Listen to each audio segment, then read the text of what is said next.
1, 2, 3, 4, 5. What color tie are you wearing? On the advice of counsel, I respectfully decline to answer based upon my rights under the Fifth Amendment to the Constitution. Today, the little hobbit Anthony Fauci is sitting in front of the United States Senate, and he's refusing to answer even a single question. Not even one, not even about the color of his tie. The man who lectured you for 2 years about trusting the science, who called you a threat to public health if you questioned him, just invoked the Fifth Amendment on camera, under oath. And if you don't understand why this matters, stick around, and I'm about to walk you through his own diary in his own words that got him to this moment. First of all, if you hadn't picked up on it already, I don't like Anthony Fauci. Never did. I know at first we were all hanging on his every word. But then his lies started to unravel. And boy, has his story fallen apart since all this went down. Let's talk about how we got here. Fauci was subpoenaed by Senator Rand Paul, chairman of the Senate Homeland Security Committee. He was sworn in, and in his opening statement, he said this. Under the advice of my attorneys, I will invoke my right under the Fifth Amendment of the Constitution to refrain from answering your questions. Thank you. So a frightened little egomaniacal man is pleading the Fifth all day, and he has. I think I've seen up to 35 or 40 times that he's repeated this exact same statement. Even whenever Josh Hawley asked him about the color of his tie, he read the pleading of the Fifth. But outside of the color of his tie, the lies that he got called on that he pled the Fifth on are about Wuhan funding, gain-of-function research that he helped to fund, about his own diary entries, got the exact same response on repeat.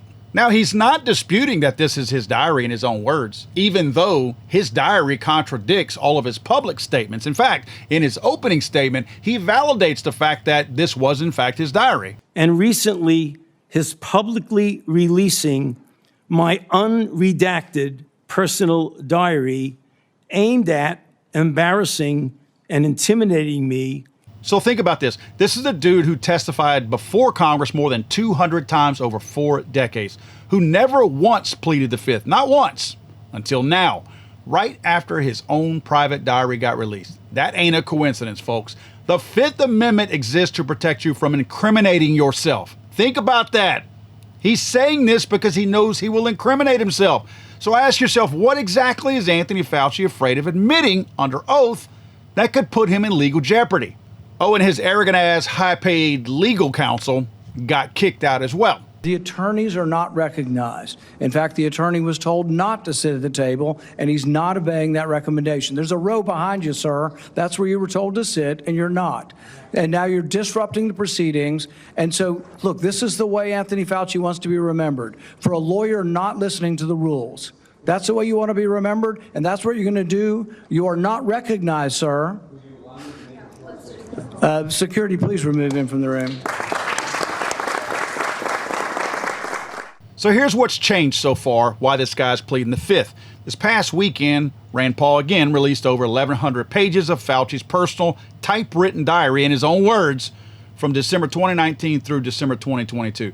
And the gap between what he wrote privately and what he told you on television is astonishing. Let's start with the origin of COVID. On January 26, 2020, Fauci wrote in his own personal diary, "Now we know the market was not the source, it was the amplifier." That proves his early lie about a bat soup or something stupid like that being a lie. He privately knew the wet market story was falling apart in the very first weeks. Days later, on a call with 12 scientists, only 2 of them thought natural origin was likely. The rest said deliberate insertion was possible and more likely. And what came out of that? Proximal origins. The paper Fauci helped shape that told the American public the lab leak was a conspiracy theory. So his own diary says and confirms the thought and the theory that it's a lab leak. But he said that all of us who even suggested it were crazy, kooky, and conspiracy theorists. No one has apologized to me so far. I was right. Then his lies on lockdowns. Fauci spent years denying he personally pushed for lockdowns. We knew better. In 2022, he said on television, "I had nothing to do with it." But his diary entry is dated March 15, 2020. He titled it "Big Day." in red letters, describes him personally convincing Mayor de Blasio to close New York City schools and convincing Governor Newsom's chief of staff to shut down schools in California, including bars and restaurants all across the state. He bragged about it privately to himself in his little diary. Said the total opposite. Now for the one that really drives me nuts, and really everything else kind of spun off of it, the deadliness of COVID, the exaggeration of how deadly COVID was. This guy knew that so many of us, up to that point at least, did put a little bit of stock into a, quote, scientist or a doctor and what they said, never thinking for one moment this guy would be lying to us every step of the way. So when he said how deadly it was, we were like, oh crap, maybe we better not leave the house. All these other things. Now, granted, a lot of us did whatever we wanted because we knew that it was essentially the sniffles. February 8th, 2020, in his own diary, Fauci wrote that he and former CDC Director Tom Friedman agreed that the virus was acting like a bad influenza, quote unquote, with the fatality rate, get this, around 0.2 to 0.3%. That's negligible. I mean, the common cold has that kind of risk. Weeks later, he testified to Congress that COVID was, get this, 10 times more lethal than the seasonal flu. So which one was the lie? The private number that he wrote in his own little diary, or the public number that he told all of us and got us in a panic? And on gain-of-function research, boy, they really use different words to describe different things to stay away from the fact that this guy was guilty for funding, using our money to fund gain-of-function research in that same lab where COVID was created. Under oath in May 2021, Fauci told the Senate, NIH has not ever and does not now fund gain-of-function research in the Wuhan Institute of Virology. 5 months later, NIH's own principal deputy director sent Congress a letter admitting NIH-funded research had produced exactly the kind of results that fall under that definition. See, that's where I'm talking about the play on words. They didn't call it gain of function. They could have called it gain of whatever. And that was the way they could hide behind the lie that technically they're not funding gain of function because they didn't call it that. But the steps were gain of function.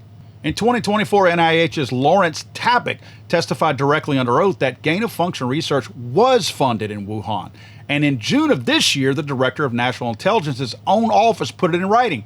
Anthony Fauci, as head of NIAID, funded dangerous gain of function research on bat coronaviruses at the Wuhan Institute of Virology. Work the DNI says is, quote, now widely viewed as the source of the unintentional lab leak that started this whole pandemic.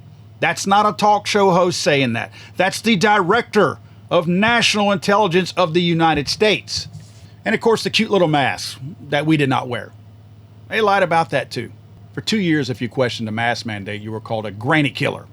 But the Cochrane Library, the single most respected, most rigorous evidence review body in all of medicine, not some talk show radio host, did the deepest look yet at the actual randomized data and concluded that, quote, we are uncertain whether wearing masks or N95 respirators even helps to slow the spread of respiratory viruses, and that community mask wearing, quote, may make little to no difference in how many people got infected. Read that again. The gold standard of medical evidence says the mandates that shut down your kid's face for 2 years were built on evidence that was never actually there.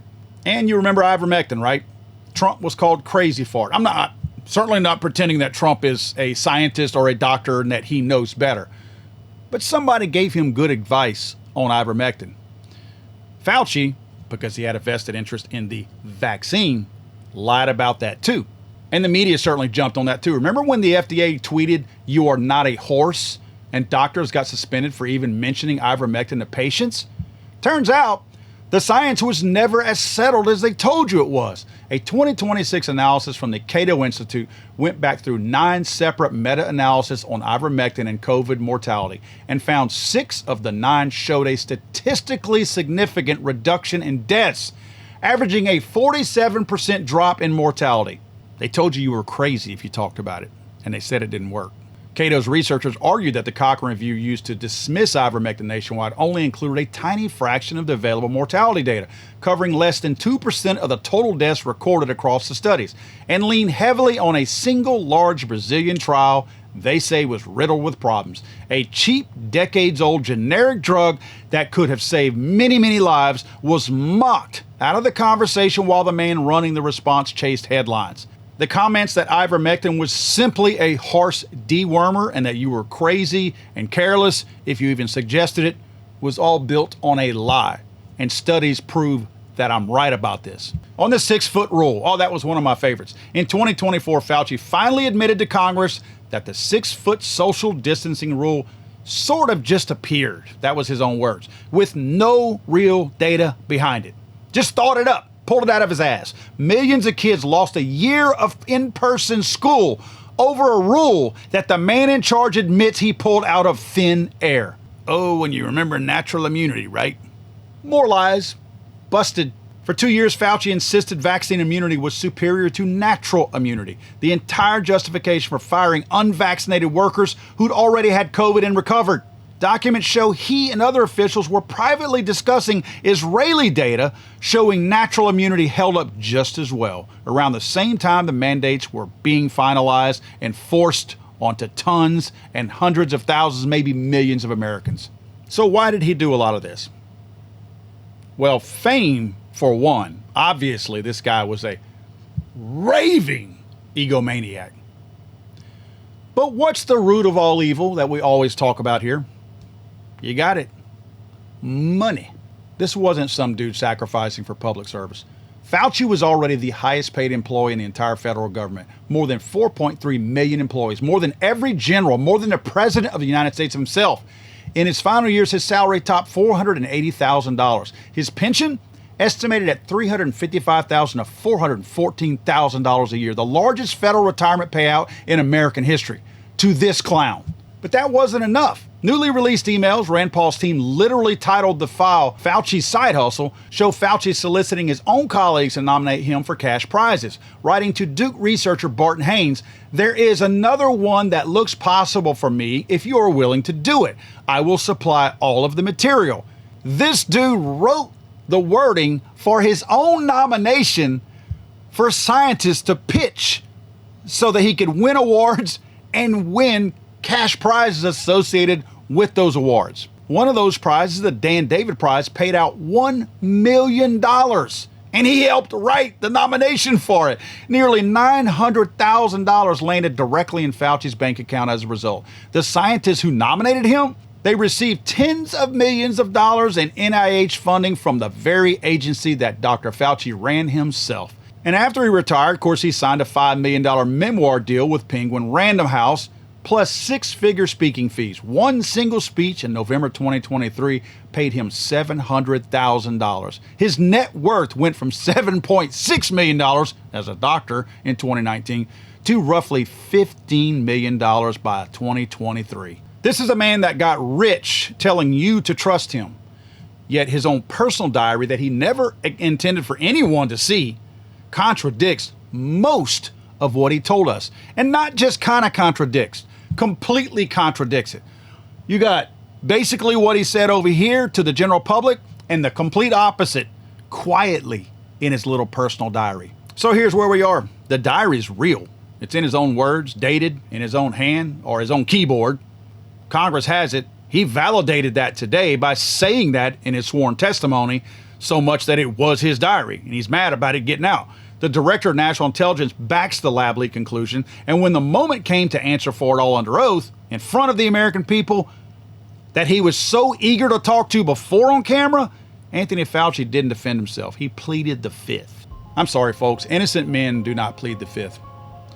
Let me know what your thoughts are in the comment section down below. Is this guy a rich, proven liar who now is protected with immunity via his own Joe Biden auto pen pardon that he received? Am I wrong about being too hard on this guy? I feel like this dude should be in prison or lined up, if you know what I mean. Lined up with 4 people, 3 of them have blanks in their guns, and 1 of them has a real round. I think this guy should be in that type of situation. I see what this dude did. Everybody hung on his every word.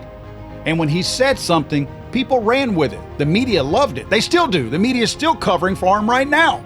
They're not mad that Fauci lied in his diary. They're mad that Senator Rand Paul put his diary out there. That's what they're mad about. They're not mad about the content that they should be mad about, because they all lied too as a result of what he said.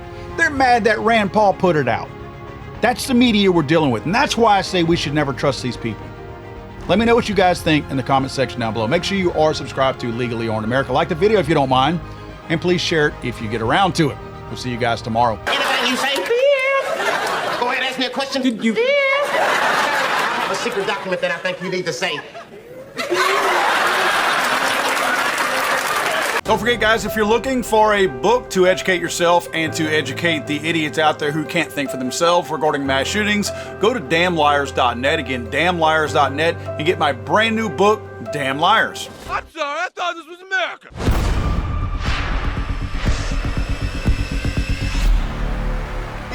It's hanging around.